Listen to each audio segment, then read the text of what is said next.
put your GM hat on for a minute, and if you were Kevin Cheveldayoff right now, what are you targeting going into the deadline, and how aggressive are you willing to be as far as trading young players, assets, previous first-round picks? Interested in your take on that, Sean.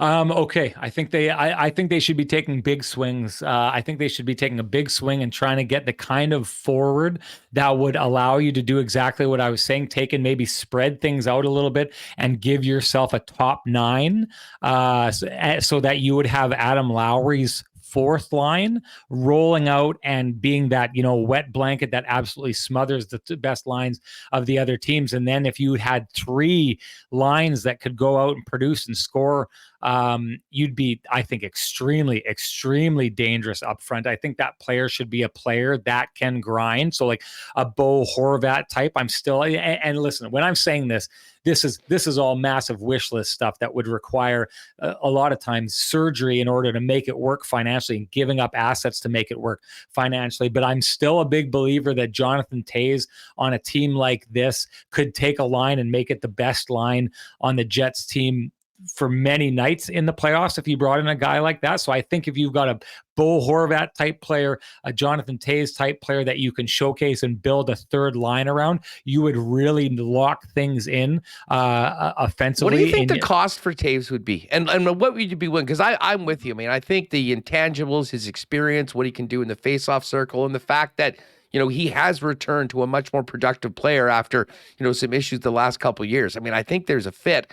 I do wonder at his ticket, the fact that he's got a no trade, what the cost would be to get him out of Chicago. It's massive. It's massive. And let's make no bones about it. Like, it would involve realistic prospects that Chicago would think are can't miss prospects. It would be first round picks.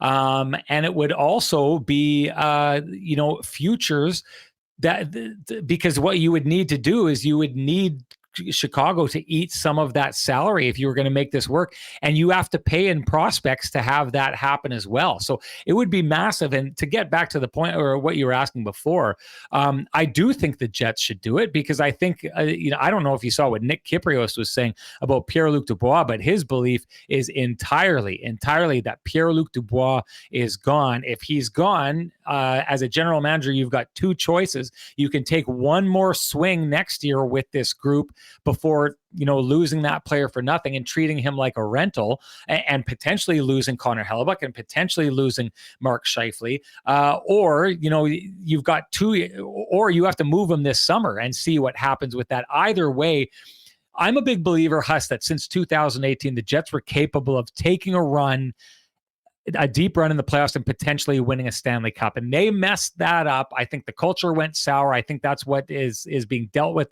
this season by Rick Bowness. But this team was very capable, and it never lived up to its capabilities. And now you have 2 more years to try and live up to those capabilities. There is no tomorrow with this. You have to take a big swing.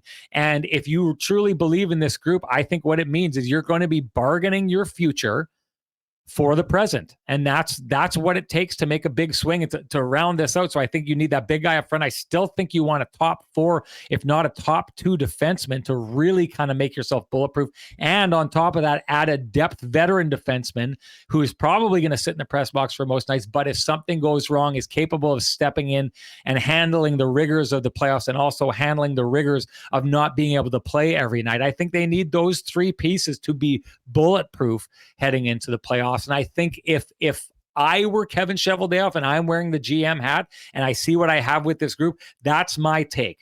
I've believed in this group for this long. I'm going to get you can't succeed forever, and you really definitely can't take big swings without mortgaging some of the future. And so that's a position I'd be in. If I believed in this group, and Kevin Cheveldayoff has always maintained that he does, then you have to believe that these next 2 years are your last great chance at turning things over for the group that you always thought was special, and then you have to give them everything you possibly can.